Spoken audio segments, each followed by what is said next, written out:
Keir Starmer is putting through an act in Parliament that will allow ministers to change primary legislation without going back to Parliament.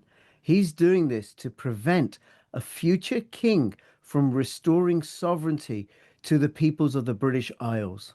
If the abuses of government, continental European, EU, Brussels and Rome controlled government that has been in every form or fashion prevented from Brexit, from actually executing Brexit in all practicalities, right? Whether it's in formality or not, then and they've been flooding the country. And the Home Secretary just came out the other day and people are saying, well, she's tough on immigration. No, she's not. She didn't say she was going to stop immigration at all. Said they're going to change it so that more people can come in legally.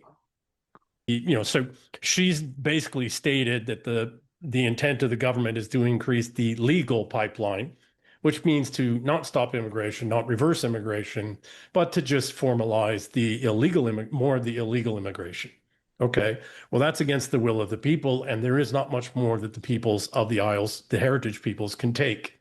Mm-hmm. If you were to remove Parliament, it doesn't matter because the power has been given to the institutions and the ministers of the institutions. Starmer put legislation in place that got rid of the remaining hereditary peers in the House of Lords. The peers, that would be like removing the Senate here in the United States of America. Yeah. But he just got rid of the hereditaries. These are the old families that would have something to say that people would rally around because their families go back over 1,000 years in the very same towns, in the same villages. So you have to remove them. And they didn't get rid of the House of Lords, though. They just replaced it with their puppet lords like Cameron and others that had been made lords for a day. Yeah, but also the government can appoint lords. Well, that's what I'm saying. So, these are lords for a day. Oh, okay.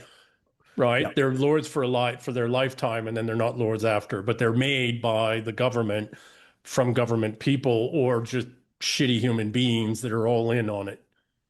It's anti-English civilization. It's pro-continental European judges. It's pro-continental European ministers. It is those that believe in the liquidation of the Anglosphere writ large.